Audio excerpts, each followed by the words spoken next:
Bueno, buena tarde a todos. Vamos a empezar con el tercer bloque, el panel número 3, cuyo título es Buscando cambios, respetando diferencias. Investigación aplicada y políticas públicas de parentalidad en la primera infancia en Chile. Dejo la palabra a Francisco Aguayo de Fundación Cultura Salud,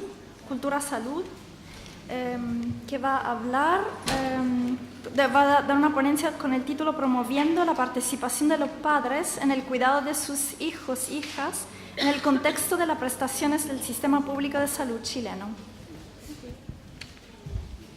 Buenas tardes. Voy a presentar el honor estar en este seminario, compartir esta mesa con mis colegas. Muchas gracias por la invitación y felicitaciones por tan interesante seminario. Mi nombre es Francisco Aguayo, yo trabajo en una fundación que se llama Cultura Salud, su área de masculinidad se llama M, y hacemos investigación, diseño de material educativo y campañas en temas de masculinidad y de paternidad. Lo que he preparado para esta ocasión, bueno, primero una reflexión sobre la participación de los padres en el cuidado de los hijos, porque ese es el tema que traigo para poner sobre la mesa, o sea, cómo participan en el tema de parentalidad, bueno, si deberían participar, cuánto, hacia dónde va este tema. Vamos a hablar algo de cómo se organiza, cómo se distribuye el cuidado según género, entre hombres y mujeres acá en Chile. Bueno, una pregunta, ¿se está transformando este orden de género y hacia dónde? Y traigo algunos datos de una investigación que hicimos hace un par de años sobre la participación de los padres en las prestaciones de salud que tienen que ver con el sistema de protección a la infancia, el Chile Crece Contigo.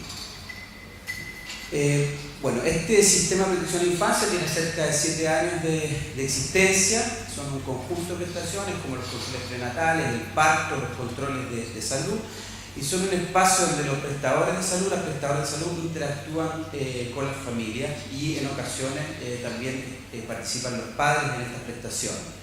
Tradicionalmente la tradición era, estas atenciones estaban centradas en la madre, bueno, se hablaba de salud materno-infantil y se habla mucho todavía en la literatura y en los protocolos de la vida madre-hijo. Esta foto la tomé en la entrada del Ministerio de Salud acá en Santiago. Si fijan, una imagen como ilustrativa acerca del tema del cuidado y cómo está asignado a las mujeres fundamentalmente todavía en nuestra cultura, a pesar de los cambios que ha habido, el tema del cuidado de hijos e hijas. Bueno, hoy día sobre todo tenemos una gran participación de los padres en el parto, cerca de un 80% del parto en Chile es un parto acompañado. Cerca de cerca del 70% de los casos es el padre el que está acompañando a la madre. Ya me voy a referir más al tema. Bueno, para este estudio hicimos análisis de una base de datos de una encuesta que hicimos en las 3 grandes ciudades, una encuesta sobre masculinidades, donde entrevistamos a hombres, un muestreo por hogares, con cerca de 1.200 casos. También preparamos, diseñamos una encuesta que se aplicó online a profesionales de la salud del Chile Crece Contigo de todo Chile. 9 de cada 10 de esas profesionales son mujeres, en su mayoría matronas y enfermeras. Pero hay una gran variedad de profesionales de la salud allí. Preparamos también una encuesta a padres, pero por tema de recursos se pudo aplicar solamente una muestra pequeña, 250 casos, eso es vía telefónica y de todo el país. Entonces eran padres que eran ubicables por teléfono al llamar, digamos, al hogar. Hicimos también un estudio cualitativo aquí en Santiago. Estas son todas las prestaciones con las que les preguntábamos a los profesionales acerca de la participación del padre en ellas. Perdón, la pasé muy rápido. Desde consultas de regulación de la fertilidad hasta talleres como los talleres Nadie es Perfecto hoy día y las otras que mencionaba. Bueno, ya les daba el dato de participación de los padres en el parto. En la encuesta Images, 85% de los padres reporta que ha asistido al menos un control prenatal, cerca de un tercio de los padres de las 3 grandes ciudades dice que ha asistido a todos los controles prenatales. Cuando le consultamos a los hombres, a las madres, esos números tienden a bajar. O sea, los hombres tienden a sobreestimar, al parecer, su participación. Esos son varios datos y lo saben porque esta encuesta Imagen se hizo en varios países, un estudio multipaís, y había varios datos en esa línea. Bueno, ya les voy a mostrar otro dato al respecto. Fíjense que interesante, un tercio de los hombres, de los padres, reporta asistir a 4 o más ecografías. Ese es un momento de alto significado para las familias, donde los hombres hoy día están muy presentes. O sea, pasamos primero de tener a los padres presentes en el parto, que ha sido una política de varios años. Aquí está René, que es uno de los creadores de esta política, de más de 10 años, para promover el parto acompañado. Hoy día podríamos decir que tenemos en la ecografía una alta presencia de padres hombres. Un tercio de los hombres dice que a todos los controles de salud, que asiste a todos los controles de salud, y hay un 16,5% que dice que asiste a ninguno. O sea, tenemos igual un grupo, aunque es menor, pero puede ser 1 de cada 10 o 2 de cada 10, de padres que no llegan a ninguna de las prestaciones en realidad. Les traje algunas fotos para que se hagan una idea o nos hagamos una idea de cómo es la participación de los hombres ahí en las prestaciones. Ese es un control prenatal, también ahí tenemos una ecografía. Eso es muy importante, que ahí el padre está con otro hijo. Cuando le preguntamos a los padres, fíjense que una razón muy importante para no estar presente en la prestación era que estaban cuidando a otro hijo. Entonces, que el padre no esté presente en la prestación, ese dato no lo podemos interpretar como que un padre que participa poco. De hecho, muchas veces ese padre está cuidando a otro hijo cuando lo hay. Ahí tenemos un papá con su guagua recién nacida.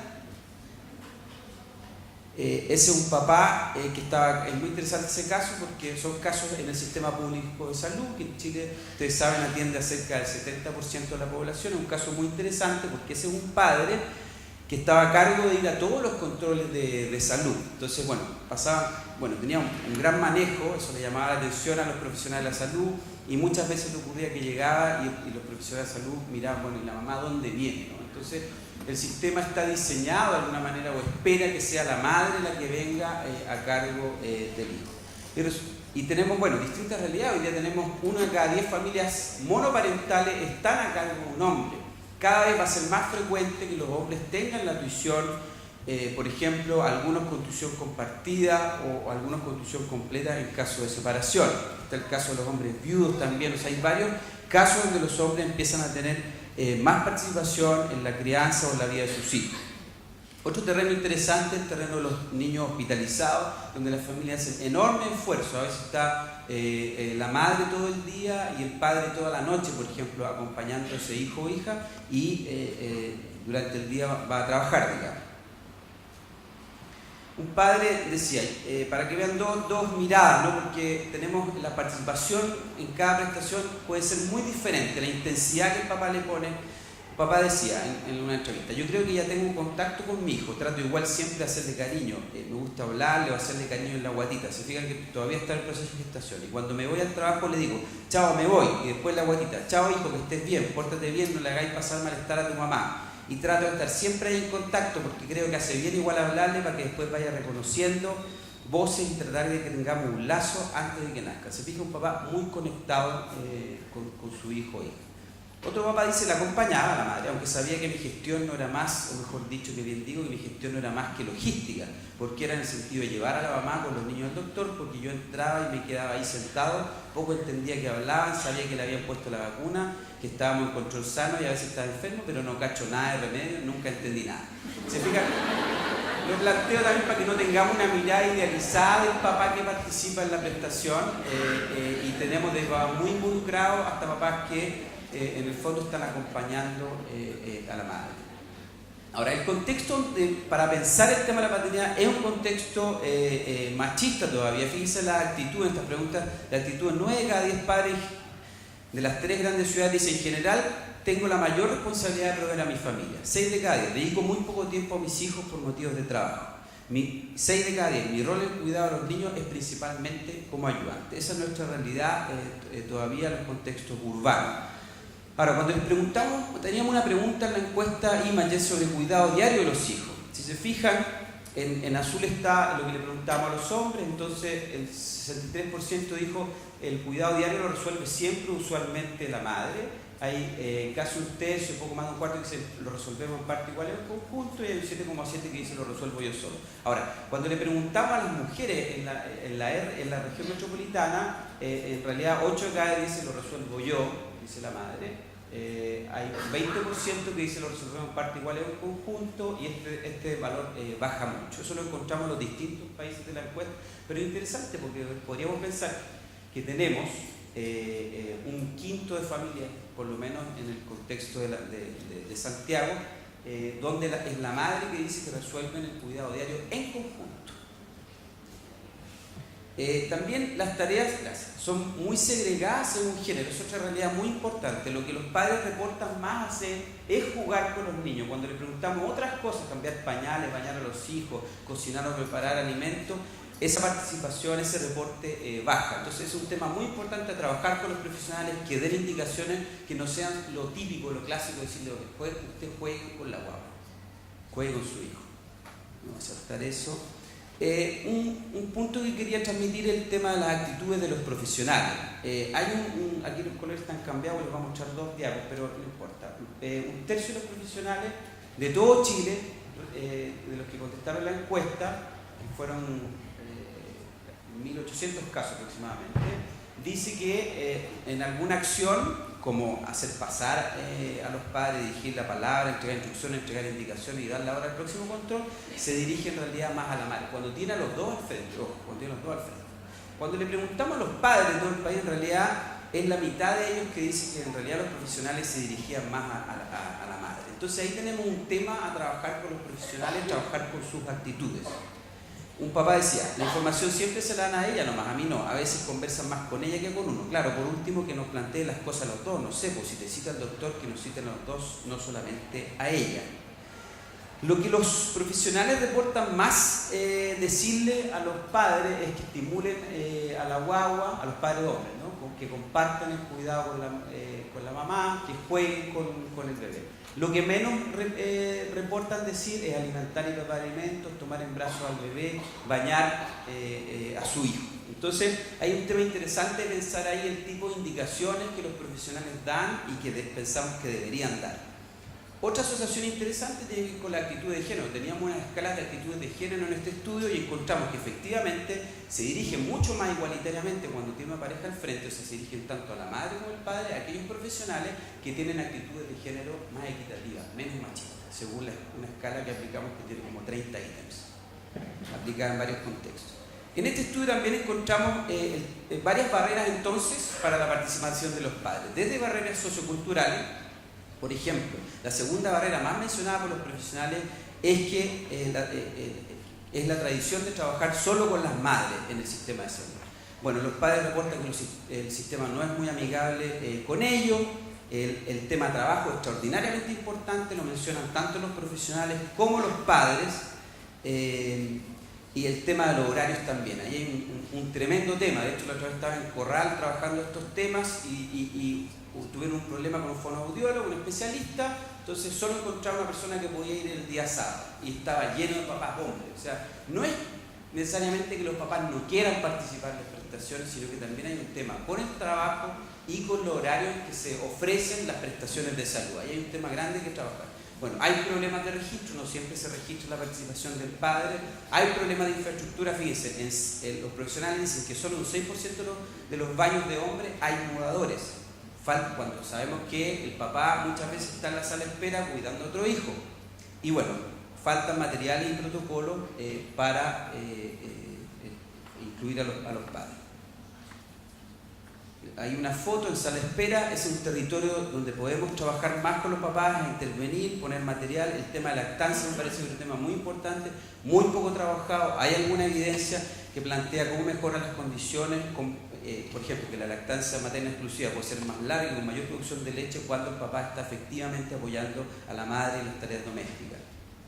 Bueno, el tema hospitalizado ya lo vimos. 2 o 3 ideas para terminar en el poquito tiempo que me queda.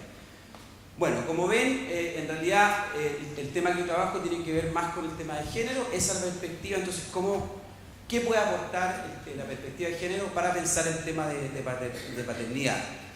Están participando más los padres, pero queda un largo camino en realidad para alcanzar la equidad de género. Ahora, desde el sistema de salud, primero, ¿cómo promovemos que los padres participen más en las prestaciones y cómo promovemos que desde las prestaciones de salud educar más a la población? Ahora, también tenemos que educar más a nuestros profesionales. Otro desafío enorme es el tema de la diversidad de formas familiares. O sea, no es lo mismo un papá que está solo cuidando en una familia biparental o en una familia homoparental, y hoy día está también un gran fenómeno que es el de los papás separados. ¿Cómo trabajamos con ese tema? Contarles que hay una guía de paternidad activa, también René la hicieron hace años, tuvo muy poca difusión en el sistema de salud, lamentablemente, la rehicimos hace poco, la enchulamos, y ese es un material que se ha repartido a los profesionales de todo Chile, y también compartirles que acaba de salir, hace 4 semanas, una guía que preparamos en conjunto con UNICEF, el Chile Crece Contigo y la Fundación Nuestra, que es un material para entregar a los padres, que era uno de los grandes desafíos, la escasez de materiales y de discursos para entregarles a los papás directamente. Con eso termino, me quedan un par de días, pero con eso termino. Muchas gracias.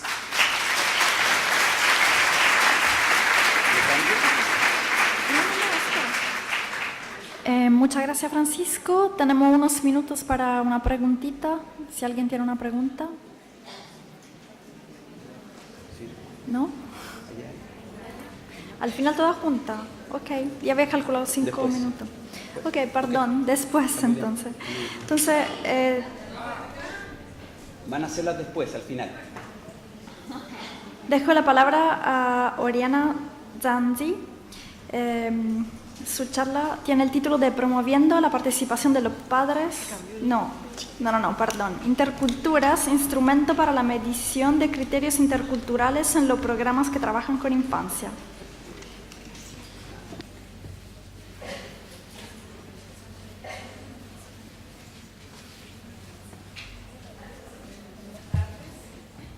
Muy buenas tardes a todos y todas. Es un agrado estar aquí y agradecer la invitación del ISIS, de la Universidad Católica y de Marjorie en particular. Cuando ella me invitó, yo le dije que nosotros no hacemos investigación científica así como las que se han mostrado hoy día. Lo que nosotros hacemos es contribuir y tratar de incidir en las políticas públicas a fin de que éstas incorporen los estándares de derechos de la infancia de la Convención sobre los Derechos del Niño y otros instrumentos internacionales. Y lo que les voy a presentar en esta oportunidad es un trabajo que se hizo en el marco del trabajo de la trayectoria que hemos tenido en la región de la Araucanía con niñez indígena mapuche, precisamente en la búsqueda de elementos y herramientas que facilitaran a los equipos de trabajo de los programas de infancia y también a los usuarios indígenas de estos programas poder desenvolverse en contextos de mayor interculturalidad. Este trabajo se basa en algunos principios, en la Convención y en algunas premisas que tienen que ver con que la protección de los derechos de la infancia y la adolescencia en contextos de diversidad cultural requieren también tener prácticas, métodos de gestión y contenidos basados en una interculturalidad que valore la diferencia, el diálogo y el respeto recíproco. El instrumento que se llama Interculturas, que es que ustedes lo pueden ver en la página web de UNICEF, unicef.cl, lo pueden bajar, obedece a una demanda tanto del ámbito académico como también de los propios usuarios de los programas. Nosotros tenemos un trabajo largo con la Universidad Católica de Temuco, con quien publicamos este documento, y allí al interactuar con directores de carrera, con profesores, con alumnos, incluso entrevistamos a empleadores y gente que se desenvuelve en el mundo de los programas públicos, ellos señalaron que necesitaban contar con orientaciones y herramientas para el trabajo por los derechos de los niños, niñas y adolescentes desde la perspectiva cultural, que hay una insuficiente presencia de contenido y mecanismos de gestión en las políticas que favorezcan la interculturalidad y que los derechos de la infancia y la interculturalidad son más bien parte del discurso que de las prácticas. Por otro lado, los usuarios, las familias mapuche, principalmente las madres y los niños y fundamentalmente los adolescentes, dicen que los profesionales debieran tener capacidad para establecer vínculos y relacionarse con familias y niños mapuche, que ellos valoran por sobre todo el vínculo afectivo, el diálogo y la comunicación, que existe un desconocimiento de los profesionales y de las instituciones sobre los principios y valores culturales mapuche, la formación de la persona que mencionaba Gabriel y otros que presentaron anteriormente, que no se asume un trabajo diferenciado, que se deben incorporar conocimientos sobre la familia y pautas de crianza mapuche, sobre la espiritualidad, sobre la naturaleza, o sea, sobre todo lo que constituye el entorno de la cultura, el contexto general, el ciclo vital desde la perspectiva mapuche. La participación de las familias para ellos es una demanda clave, porque ellos se sienten que no tienen cabida en los programas y que se incluyan profesionales, educadores y facilitadores. Ahora, ¿para qué se creó este instrumento? Se creó para aportar una herramienta destinada a fortalecer los programas que trabajan con infancia y familia y que han decidido abordar un enfoque intercultural en su práctica cotidiana o en algunas dimensiones de su trabajo. El objetivo ha sido contribuir al cumplimiento de los derechos de los niños en contextos culturales diversos. El proceso de elaboración tuvo dos etapas que fueron desarrolladas por un equipo enorme de investigadores, especialistas, a los que nosotros apoyamos, mapuches y no mapuches. En la primera etapa se buscó identificar experiencias y prácticas de interculturalidad en programas de infancia. De hecho, aquí en las presentaciones que se han hecho, yo he escuchado muchos contenidos que se pudieron pesquisar a través de esta etapa de trabajo. Y vino una discusión y definición de cómo establecer categorías, criterios y orientaciones. Esto fue como un recorrido a todos los programas de niños y familias de la región de la Araucanía. Esta primera etapa, el equipo estuvo dirigido por Vladimir Painemal, antropólogo de la región. Y la segunda etapa, que fue dirigida por Álvaro Bello y todo un equipo, consistió, en primer lugar, en recopilar y analizar instrumentos y modelos de escala progresiva en políticas públicas de América Latina y en Chile, que no encontramos prácticamente nada. Y vino la elaboración misma del instrumento, que está contextualizado en el marco de la Convención sobre los Derechos de los Niños y el Convenio 169 de la OIT.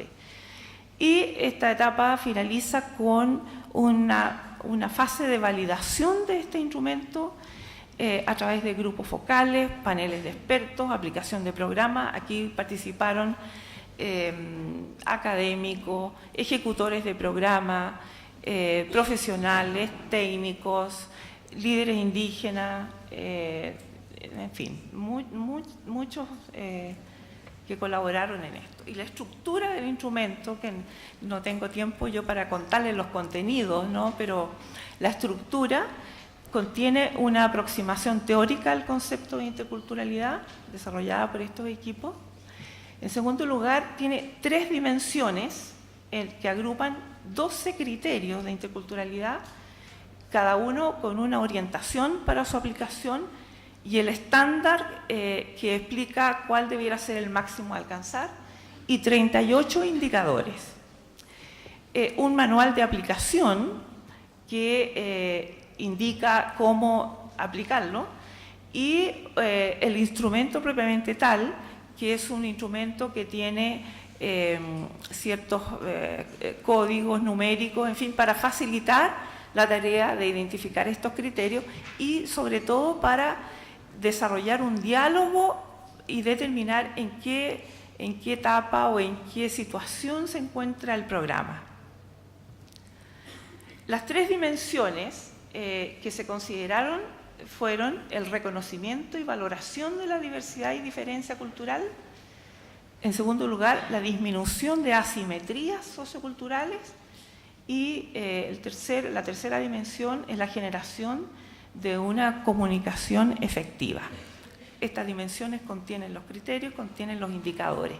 Están todos explicados y desarrollados en el instrumento. Por ejemplo, en la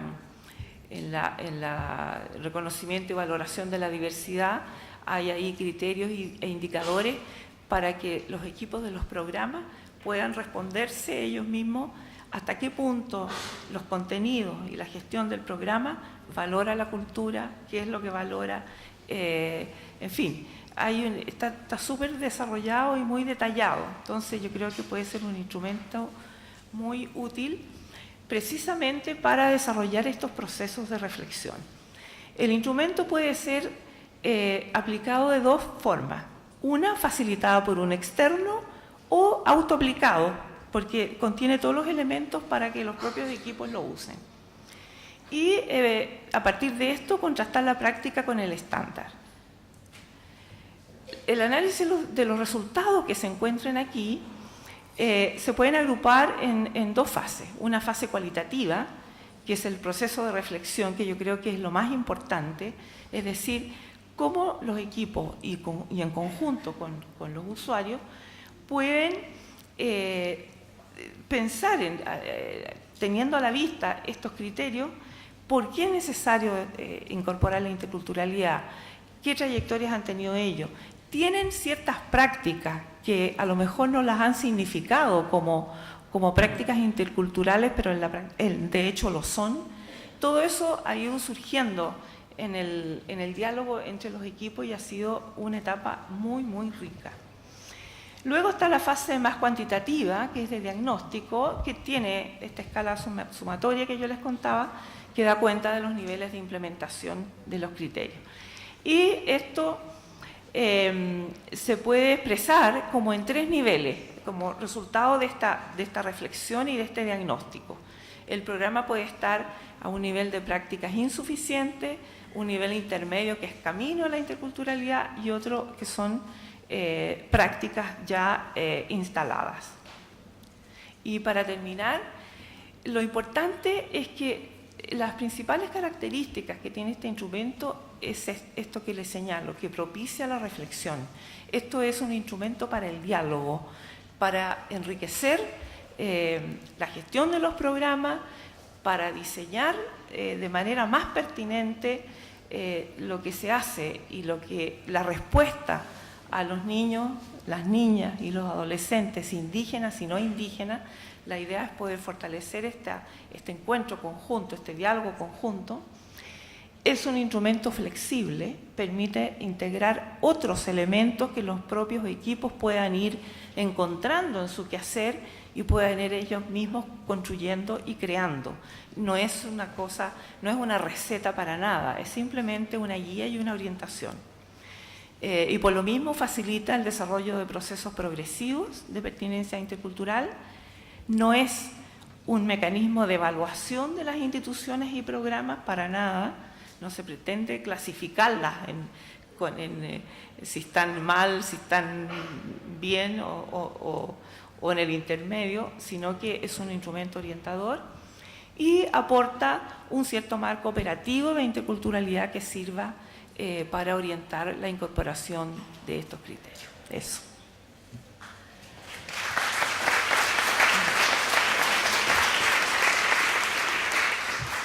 Bueno, muchísimas gracias. Ahora dejo la palabra a Magali Cabrolier,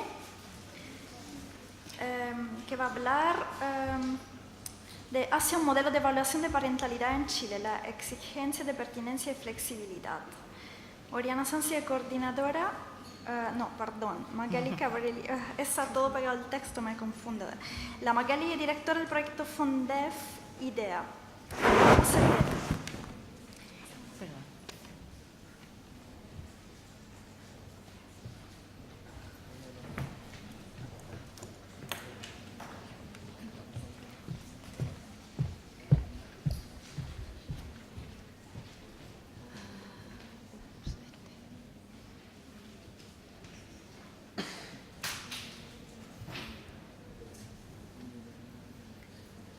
Bueno, muy buenas tardes. Quiero agradecer la invitación de Marjorie particularmente a presentar este trabajo hoy día.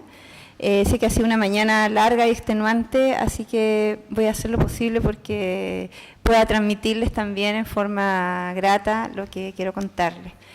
Este modelo de evaluación de parentalidad es un modelo que estamos desarrollando en un proyecto FONDEF que nos adjudicamos a fines del año 2012. Y es un proyecto que está orientado principalmente a proponer un modelo que pueda ser aplicado en los programas de infancia en Chile por los equipos psicosociales en el proceso de evaluación de parentalidad. Cuando hay situaciones de vulneración de derechos hacia los niños y los niños tienen que pasar por un proceso que implica una decisión de tribunales requiere una evaluación de parentalidad o de habilidades parentales para poder determinar cuál es la acción a tomar, ¿no? Entonces, a partir de eso y de una preocupación que teníamos particularmente en la región de la Araucanía y que es qué tan pertinentes son esos procesos de evaluación de parentalidad, es que nos propusimos llegar a elaborar un modelo. Bueno, es el equipo de investigación, que es un equipo multidisciplinario con trabajadores sociales, psicólogo, antropólogo, y tengo que mencionar además que este proyecto nosotros lo estamos desarrollando en conjunto con Fundación La Frontera, que es una fundación hermana de la Universidad Católica de Temuco, que es la fundación que tiene la mayor cantidad de programas en el área de protección de infancia en la región de la Araucanía. Nuestro punto de partida fue constatar algunas cosas, y esas constataciones fueron que en lo que es la política de protección de derechos de la infancia no habían criterios comunes sobre cómo abordar el trabajar con familias desde la perspectiva de la parentalidad. Cuando se evalúa parentalidad, en la forma en que se ha venido haciendo hasta ahora, se cae en una contradicción entre la lógica de la protección, ¿no?, y por otro lado la lógica del control. Por un lado, los niños deben ser protegidos, o el Estado genera o cree generar mecanismos de protección hacia los niños, pero por otro lado aplica una estrategia de control y de sanción sobre los padres. Entonces, ahí es donde nosotros veíamos que había una dificultad. Y por otro lado está la dificultad entre la tendencia a homogeneizar, es decir, a querer mirar todas las situaciones de la misma manera, y por otro lado a estandarizar, es decir, la aplicación de instrumentos de evaluación de parentalidad tiende a estandarizar y no a reconocer las diferencias. Por otro lado, a nivel conceptual, veíamos también que no existe una definición consensuada respecto al análisis de la parentalidad de acuerdo a las diversas configuraciones familiares, ¿no? O sea, hoy en día hablamos muy extensamente sobre familias monoparentales, familias reconstituidas, familias extensas, familias sin padres, familias homoparentales, y no hay todavía un consenso, y a lo mejor no es necesario que lo haga respecto de cómo analizar la parentalidad en cada una de estas configuraciones familiares. A nivel de lo metodológico, los instrumentos recomendados para evaluar parentalidad han sido todos construidos para realidades socioculturales distintas a las chilenas. Y no solamente eso, sino que además la gran mayoría, para no cometer la equivocación de decir todos, tienen una lógica más bien clínica, ¿no? Es, por ejemplo, el caso de la guía de valoración parental de Barudi y D'Artagnan. Lamento mucho que no esté aquí Esteban Gómez ahora, porque creo que hubiera suscitado una discusión interesante. Lo mismo la escala NSFAS, la SPP, etcétera, que son escalas de evaluación de parentalidad que están fuertemente marcadas por una mirada de sospecha y de culpabilización a priori de los padres, madres y de los cuidadores. Por ejemplo, la noción de competencia parental, que ya se ha mencionado aquí anteriormente, es una noción que lleva a tener que establecer un juicio sobre los padres en términos de si son o no son competentes o de si son o no son negligentes. Y la noción de competencia parental implica establecer una cualificación intrínseca respecto de los padres. Y por eso que nosotros nos propusimos pensar otra manera de evaluar parentalidad que no significara tener que ponerle una etiqueta a los padres respecto de si son o no son competentes o negligentes. Este modelo es un modelo que propone evaluar las condiciones para la parentalidad, ¿no? Es un tipo de evaluación de parentalidad que busca dar cuenta de las condiciones en las que la parentalidad se expresa, es decir, superar la tendencia culpabilizadora o estigmatizadora hacia los adultos responsables, ya sea que sean los padres, las madres, los cuidadores, los adultos significativos, etc. El supuesto que subyace al modelo es que la parentalidad como vivencia en la que interactúan los niños, niñas con sus padres o cuidadores y que se verifica en un determinado contexto sociocultural, se va a expresar de diversas formas que favorecen o dificultan el bienestar de niños, niñas y adolescentes según las condiciones en las que ella se desarrolla. Por lo tanto, la evaluación que propone este modelo se centra en las condiciones en las cuales se es padre o madre y no en los atributos de las personas, ¿no? Sabemos que hay situaciones en las que es más difícil o más fácil ser padre o ser madre, ¿no? Y un poco eso es lo que intenta abordar el modelo. Este es el esquema del modelo que estamos desarrollando. Principalmente establece 4 atributos, ¿no? Que son de la pertinencia, la oportunidad, la flexibilidad y la disminución del sesgo profesional. Y la evaluación se hace sobre condiciones, ¿no? Y estas condiciones están dadas en son condiciones de 3 tipos, una que son las del contexto sociocultural, que ustedes ven ahí en la parte más externa, se los voy a mostrar después en otra transparencia más amplia, las condiciones de los padres, madres y cuidadores, y las condiciones de niños y niñas, ¿no? Nosotros estamos proponiendo no un instrumento de evaluación de parentalidad, sino que estamos proponiendo protocolos de evaluación de condiciones, ¿no? Y hasta ahora hemos propuesto 2 protocolos que estamos en la etapa de pilotaje en este momento. Un protocolo que permite hacer una evaluación inicial de las condiciones, a partir del cual se emite un informe, y luego una de las conclusiones a las cuales se puede arribar es que es necesario profundizar en esa evaluación, ¿no? Y ahí viene lo que hemos llamado el protocolo de profundización. El término parentalidad, se ha mencionado mucho acá, ¿no? Es un término que proviene del inglés, parenthood, y que se introdujo en la literatura especializada a partir de una psicoanalista húngara que trabajó principalmente en Estados Unidos, Teres Benedek, y que lo utilizó a propósito del trabajo sobre el complejo proceso de maduración que se desarrolla tanto en la madre como en el padre a partir de que se tiene un hijo, ¿no? Entonces, la parentalidad no es algo que ocurre automáticamente cuando se tiene un hijo, sino que estamos hablando de un proceso, ¿no? También en inglés, ¿no? El término está relacionado con el de parenting, que designa las prácticas parentales, mientras que el de parenthood designa la condición de padre o madre. Nosotros retomamos algunas nociones de familia, no me voy a extender en eso ahora. También sabemos que en América Latina han venido ocurriendo grandes cambios en las configuraciones familiares, en las situaciones en las cuales la familia se va desarrollando, ¿no? Y son cambios que están bastante claros y bastante desarrollados en la literatura existente, principalmente algunos textos de Irma Arriagada publicados por CEPAL, ¿no? Aquí hay un elemento que yo sí quisiera destacar, y es que cuando hemos revisado esta noción de familia, hemos intentado ir desmitificando el riesgo que supuestamente implican ciertos tipos de configuraciones familiares, como por ejemplo el de familia monoparental.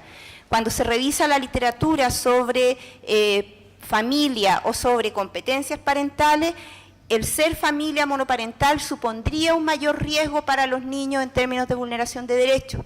Entonces, eso implica ya un juicio a priori respecto de las familias monoparentales, y eso es lo que hemos intentado también desmitificar. La noción de parentalidad, hay también una extensa bibliografía. En español no existe la palabra en el diccionario de la Real Academia Española, sí existe parental como lo relativo a los padres o a los parientes. Por lo tanto, parentalidad viene a ser un neologismo, una adaptación que hemos ido haciendo al español de un término de otra lengua. Y nosotros hemos retomado la noción de parentalidad de una autora francesa, de Catherine Selenet, quien principalmente señala que el término de parentalidad ha venido a enmascarar, ¿no? Entre otras cosas, la diferencia entre maternidad y paternidad, etcétera, pero que finalmente parentalidad tiene que ver con un proceso, ¿no? Y que ese proceso se da en un cierto contexto, ¿no? Nosotros hemos entendido, a partir de la revisión de las distintas definiciones de parentalidad, la hemos definido como el conjunto de derechos y deberes, arreglos psíquicos y afectos, prácticas de cuidado y de educación realizados para un niño o niña por un padre biológico, de derecho o de elección, indistintamente de la configuración familiar en la que se encuentren, inscrita en un contexto cultural, una época y un marco jurídico determinado. Esta fue una adaptación que hicimos de la definición de Selenet. ¿Qué es lo que hemos retomado de Selenet y que nos parece muy, muy valioso y que nos permite tomar distancia también de la noción de competencia parental? Es que ella entiende la parentalidad a partir de tres ejes, ¿no? Por un lado el eje de la experiencia, por otro lado el eje de la práctica y el eje del ejercicio de la parentalidad. Nosotros en nuestro país usamos el término ejercicio para referirnos más bien a lo que hacemos, ¿no? Pero en la literatura francesa ellos distinguen ejercicio de experiencia y de práctica, ¿no? La experiencia abarca todo lo que es la dimensión subjetiva, ¿no? Lo consciente o inconsciente del hecho de convertirse en padre o madre y de cumplir con las funciones parentales. Aquí viene todo lo que es la relación afectiva, el imaginario que cada padre va construyendo sobre su propio hijo, etcétera. Después el eje de la práctica, que son todas aquellas tareas que cotidianamente cumplimos objetivamente y que son observables, ¿no? Y que los padres tienen que cumplir en torno al hijo o hija, y que como las de orden doméstico, los cuidados maternos, los de educación, de socialización. Y este eje que tiene que ver con la práctica remite a ciertas actividades que son las que pueden ser trasladadas a otros. Por ejemplo, cuando tenemos niños que deben ir a residencia o a familias de acogida, ¿no? Es justamente este eje, el de la práctica, el que es transferido a terceros, ¿no? No así el de la experiencia. Por otro lado, esta autora nos señalaba también que el eje de la experiencia acompaña toda la vida, ¿no? Mientras que el de la práctica puede ir siendo cada vez menos intenso en la medida que también los niños se van convirtiendo en adultos y van siendo autónomos. Y por otro lado, el eje del ejercicio comprende los derechos y deberes de que es depositario todo padre o toda madre cuando nace un hijo, las obligaciones referidas a ello, y todo lo que tiene que ver con la autoridad parental y con el establecimiento de normas, ya sean normas al interior de la propia familia, las normas sociales, las normas de convivencia, las normas jurídicas, es decir, todo lo que está referido a la norma es lo que los franceses llaman ejercicio de la parentalidad. Y es el primer eje del cual los padres se despegan cuando el hijo cumple la mayoría de edad. Okay. Bueno, aquí están los tres ejes, ¿no? Tal como los presenta esta autora. Y aquí aparecen los contextos. Ella dice en su definición que, bueno, que estos ejes se articulan de distinta manera, es una manera compleja de entender la parentalidad, ¿no? Pero la parentalidad se da también en distintos contextos. El jurídico, el social, el económico, cultural, el institucional y el afectivo y familiar. Esto para nosotros era tremendamente relevante porque veíamos en la región de la Araucanía que los procesos de evaluación de parentalidad se hacían exactamente igual como se podrían hacer acá en Santiago, los instrumentos que se estaban aplicando eran igual de diversos como los que se podrían estar aplicando acá, entonces no había ninguna consideración respecto del contexto. Nosotros hemos estructurado el modelo en base a 3 dimensiones, como ya les mencionaba anteriormente: el contexto sociocultural, las condiciones de los padres, madres y cuidadores, y las condiciones de niños, niñas y adolescentes. Voy a avanzar rapidito. Bueno, ahí están las dimensiones.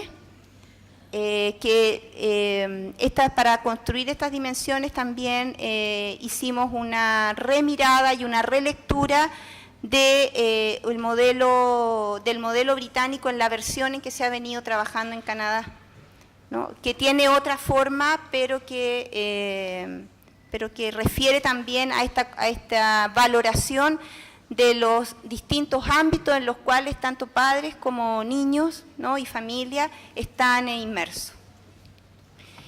Bueno, en relación a las condiciones del contexto sociocultural, las voy a mencionar rápidamente. Distinguimos lo que es apoyo social, relaciones interétnicas, que para nosotros es muy, muy relevante, hábitat, más allá de si es rural o no es rural, optamos por una definición amplia de hábitat, porque en la región de la Araucanía observamos que hay mucha vinculación entre el mundo rural y el mundo urbano, muchas personas que viven en zonas rurales o en comunas rurales, pero que van a Temuco a trabajar o a vender sus productos, o que los niños van al liceo en la ciudad.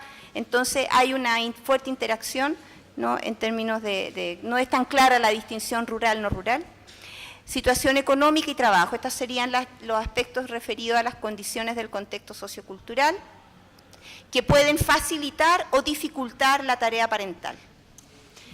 Las condiciones de padres, madres y cuidadores está referido a las tipologías familiares, la salud física y mental de los padres, la trayectoria vital o la resignificación de las historias de vida, porque sabemos que mucho de lo que hacemos como padres tiene que ver también con nuestra historia y en cómo hemos resignificado nuestra propia historia. Los sistemas de creencias, ¿no?, y aquí también incorporamos sistemas de creencias vinculados, por ejemplo, a la pertenencia a grupo étnico, a un grupo cultural específico, o a una práctica religiosa, etcétera. Afectividad y apego, autoeficacia, cuidados básicos y la pertenencia cultural. Y luego las condiciones de niños y niñas, que están referidas a las necesidades respecto de su desarrollo. Y aquí identificamos los vínculos significativos con otros adultos y sus pares, la opinión de los niños, muy importante, acerca de sus pares y cuidadores, la autoimagen, las características propias de niños, niñas, aspectos de salud y de educación. El modelo propone evaluar entonces las condiciones para la parentalidad en 2 momentos, con un protocolo inicial en todos los casos, ¿no?, en el pilotaje que estamos haciendo para todos los casos que van ingresando al sistema. Una evaluación de profundización y bueno, hay consideraciones previas, hay instrumentos, hay técnicas, hay orientaciones metodológicas que se les han ido dando a los profesionales que están participando del proceso de pilotaje para que puedan llevar a cabo esta tarea. Bueno, lo dejo hasta aquí. Muchas gracias.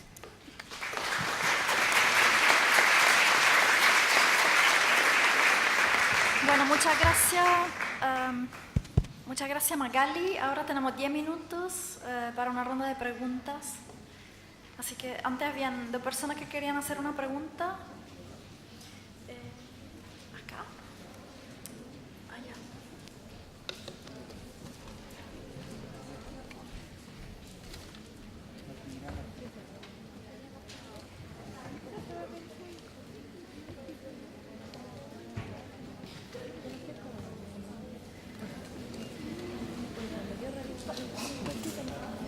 Buenas tardes. La pregunta va dirigida para el caballero. Cuando se realizan, mejor dicho, los diagnósticos en la participación del padre y la madre para el cuidado del hijo o la hija en los hospitales, cuando ellos realizan, digamos, este ejercicio, esta oportunidad de estar con los hijos, ¿cuáles han sido las debilidades que ellos, los padres o las madres, le han comentado a ustedes que han vivenciado en la misma praxis?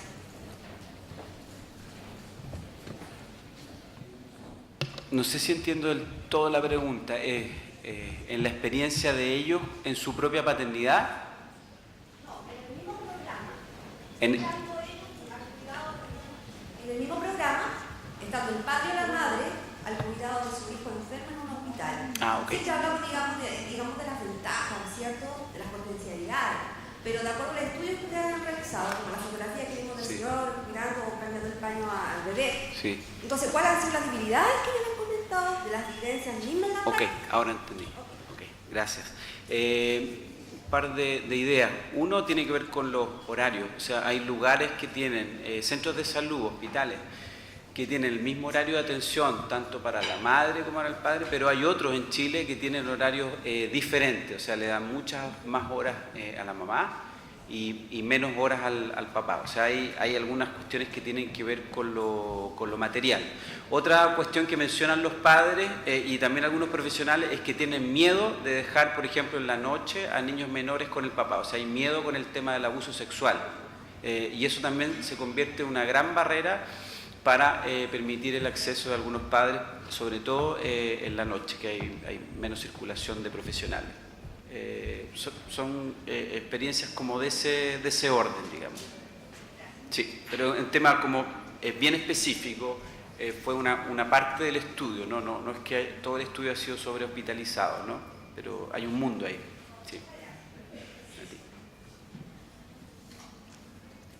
Bueno, mi pregunta va para el señor Francisco Aguayo. Lo que sucede es que nosotros vemos que en nuestra sociedad actual hay roles asignados a cada género.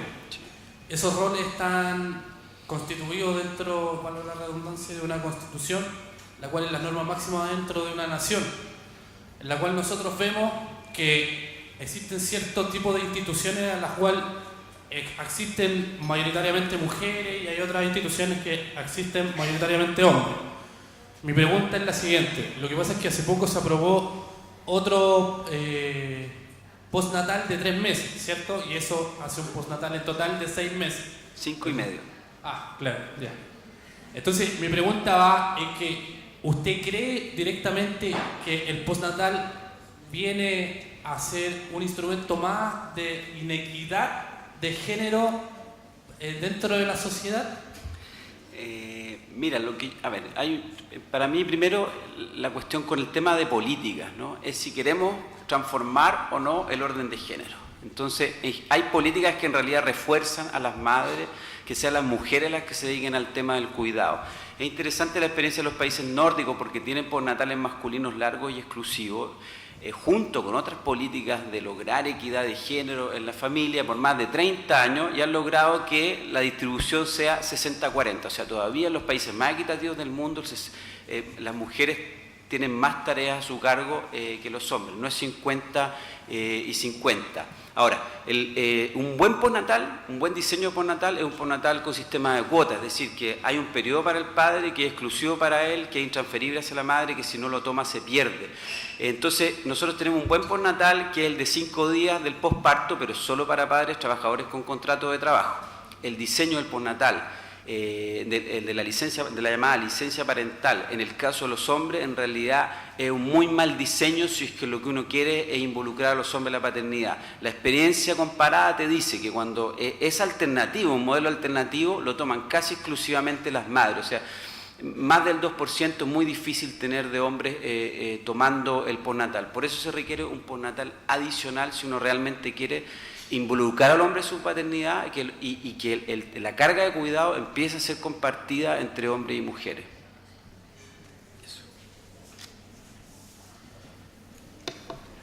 Tenemos 5 minutos más, así que le ruego que hagan preguntas más cortitas. Mi pregunta es para Magali. Este nuevo enfoque un poco acá. Este nuevo enfoque viene como a cambiar un poco la perspectiva de cómo ver a la familia y no en estos programas culpar siempre, al final y al cabo, con estos juegos de roles que hemos estado hablando, que en el fondo siempre esta feminización de la pobreza es la mujer monoparental la que está a cargo de la crianza de los hijos. Entonces, esta sociedad un poco cruda, ¿no? Que donde refuerza salir a trabajar y tener que dejar en esta soledad esta crianza.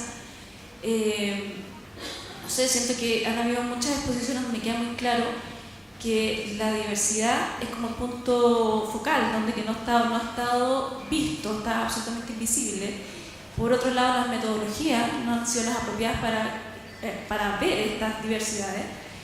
Y por otro lado, estamos en el juego todavía de las culpas, ¿no? Entre que se hace cargo con las parentalidades masculinas, que están, me parece perfecto, que entran en el juego del final lo que queremos construir. Me quedó muy claro la versión mapuche de la crianza, de lo que querían construir en esa crianza. No me queda muy claro en nuestras sociedades, en nuestras familias, en nuestros hogares, qué es lo que queremos producir en esa crianza. Me voy con la sensación de que hay un claro mensaje de ver esa diversidad, pero no me queda claro cuál es el niño y la niña que queremos el día de mañana.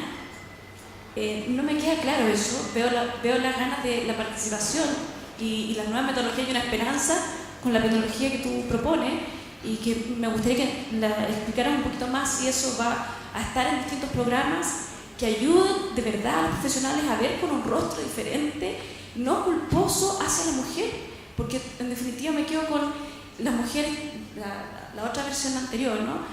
Son las que trabajan y el poco tiempo que dedican a la familia entonces lo hacen bien, y la madre que queda en casa y el cuidado resulta que están haciendo toda su pega mal.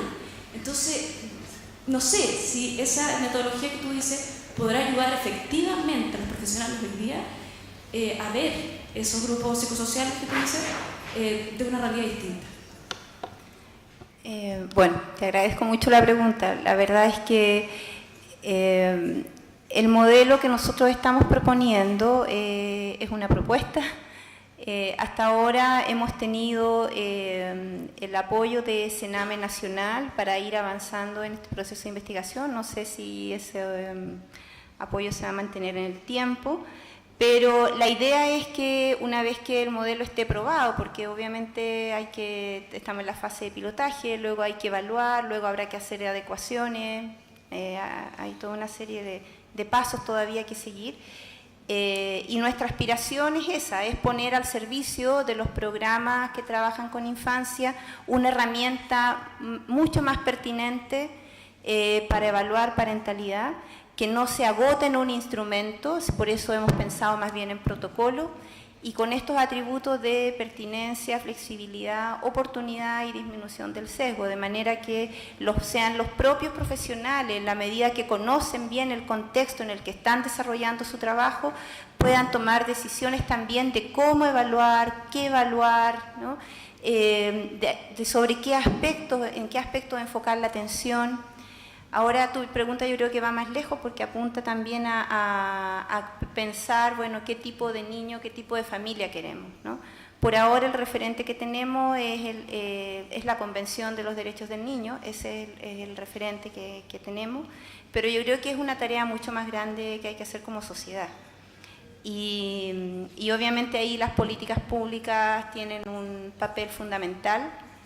Y las políticas públicas hasta ahora han operado justamente con criterios que son los de la homogeneización, los de la invisibilización de la diferencia, y entonces eso implica hacer un giro completo, ¿no? En términos de lógica.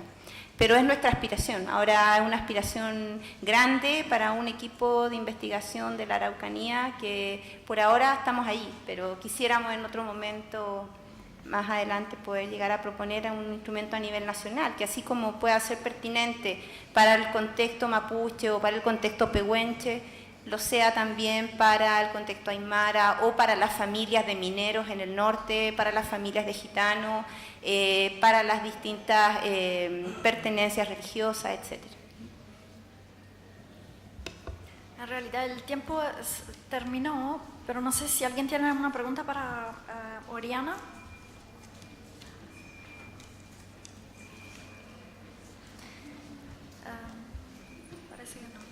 Entonces terminamos. Quiero agradecer a los tres expositores, Francisco Aguayo, Oriana Zandi y Magali Cabrolier. Muchísimas gracias. Y quiero invitar a las doctoras Heidi Keller y Marjorie Murray a subir para unos comentarios finales.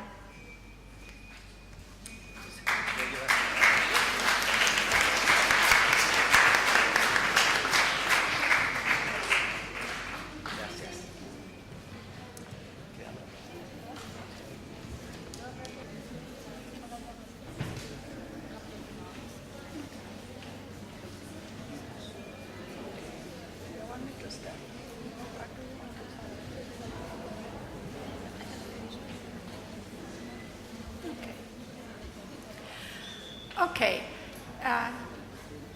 I first have to say that I'm very impressed by this seminar here today. That was a real good experience. And I first of all want to thank Marjorie and her wonderful team of Nicole, Marisol, and Sophia, who have done a tremendous job in organizing this and bringing these different perspectives together. So I'm really happy that I could be part of this, or can be part of this, and I certainly learned a lot today. And I'm impressed by the big audience, so that obviously reflects an interest in that topic. And as far as I can get, there are very many different disciplines here, from gynecology to psychology to anthropology to yoga, and this is a good sign also to assemble different disciplines in order to improve the life of children and families in the cultural context. It was very interesting for me to see the differences in the approaches of the psychologists here today and the anthropologists. The psychologists more or less have a comparative approach. So they have their instruments and they apply the instruments, and then they compare different groups of people with respect to the respective achievements. And the anthropologists go more into the cultural details of particular groups. And I think these two disciplines really have to ally. They have to go together and to combine their expertise in order to get the full picture. So if we apply instruments that are developed in one cultural context in a different one, then we get the kind of differences that we saw today. The ones are more securely attached, the others are less securely attached, or the one have more cognitive abilities and the other less. And this is something that an older psychologist during the 1930s, 1940s already, Woba, he said, if we do it that way, we assess how well can they do our tricks. But we don't know what their tricks are, and we have to find out what their tricks are. And we got great examples today from the anthropology side, so that the Mapuche children can knit with 5 years or ride horses. These are not the things that we assess in our tests. We assess what we think is important. And let me just comment a little bit on the attachment issue, because it is very prevalent here. It is very important. Relationships are among the most important protective factors that we have throughout the whole life, and we have to spend a lot of attention how relationships develop and how can they fully develop their protective and their resilient forces. Attachment theory has a particular understanding of the development of the relationship. It's a monotropic theory. That means the major attachment relationship is formed with one person, usually the mother. Then other attachments can also be formed, like with the father, for instance, or with other people as well, but with a small number of other people. But these relationships, these attachment relationships, are considered to be in a hierarchical order. And this is reflecting this nuclear family model that we have in the middle class societies. But if we have these communal conceptions of child rearing, like the Mapuche case is a very well fitting example here, and it matches a lot with other rural environments and contexts that we have studied and other people have studied. We have a network of caregivers who have different responsibilities but are equally responsible for the rearing of the child, for the well-being of the child. And this must necessarily be different relationships and different relationship qualities. So it is not this one dyadic relationship, but it is a network. We call it, it's more a physical trust. The African Cameroonian farmer children that we study, they know there is always somebody, or they learn from the beginning, there's always somebody there taking care of them when they are in need, addressing their states and addressing whatever is important to them. But there is not this psychological kind of relationship where you talk and express your feelings and you negotiate your relationship. So in a sense, it's the more secure relationship. And we are really in the danger of misinterpreting the value and the resources of these kinds of relationships. For instance, the pattern that I have shown you earlier with the unemotional child who is not afraid of the stranger would be classified in the classical attachment system as disorganized attachment. And in our context, it's the secure and the normative way of bonding. And you can read in the literature, there are some studies being done mainly in East African context, and they come to the conclusion that African children show a disproportionate high rate of disorganized attachments as compared to Western children. And I think these are false conclusions, and it's stigmatizing, and it's also not really giving credit. And I'm very impressed also by the policy approaches that we have heard in the last session, and I think it's a great idea to include the policy part in these kinds of events, and that there is the sensitivity for the cultural issues there. And I haven't seen many places where it is so clearly expressed that we have to take the cultural variability into account and live the diversity. And as I said before, the cultural identity is maybe one of the largest resources that we have, and we have to maintain it. A couple of years ago, there was a study in Canada that was instigated by the fact that they found an unusual high rate of suicide among Canadian Indians in a particular area, but not in other areas. And so some psychologists studied the circumstances, what could have led young people to commit suicide in a large number there, and what could protect people in other areas in similar economic and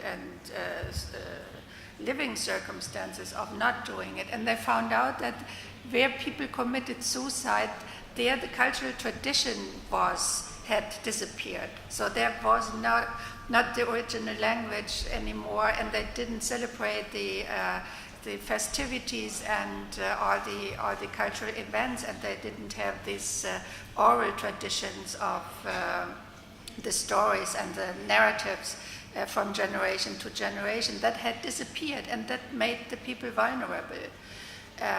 And that is, I think, it's a major finding how effective and how important for life, for well-being it is to maintain the cultural roots. And we can live also in ourselves. So people who come from bicultural families or from multicultural families, they demonstrate that it is really not a problem to live in different cultures. And here the language is also important, because different languages, as we have heard also in the case of the Mapuche language, language is a cultural tool, and it's important also that we can switch from one culture into the next. In India, for instance, in the traditional Hindi language, there is no word for thank you and please. And so my colleagues explained to me that this would be only elderly people and higher status people are allowed to give presents to younger ones. The younger ones are not allowed to give presents to the older ones. That would mean that they are on the same status, and they are not on the same status. There is a hierarchical organization of the relationships. And please and thank you would go counter this cultural tradition, so because these words would simulate the equality of children and parents, for instance.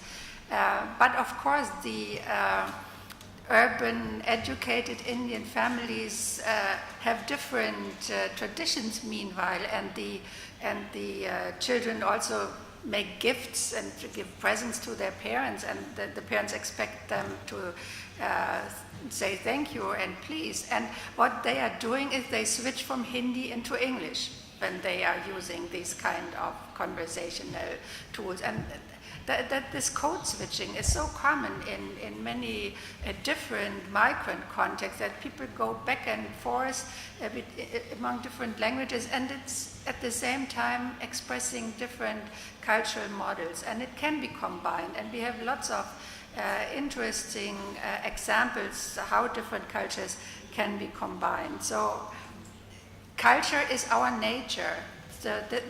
That's an evolved capacity to adapt to circumstances, and it's one of the most precious things that we have. And it's important to learn more about it, and to understand conceptions that are universal, like the universal developmental tasks. The developing attachment is a universal developmental task. Nobody can survive without attachment, but how it looks like, how we have to assess it, how it emerges, and what are the consequences is purely culture specific. And we need to know more about these things and incorporate it in our daily life, live this diversity, and allow the presence of the different cultural expressions. And I think today that was a real great demonstration that Chile is in the forefront of this cultural movement in the sciences, and I think that was really great. Thank you.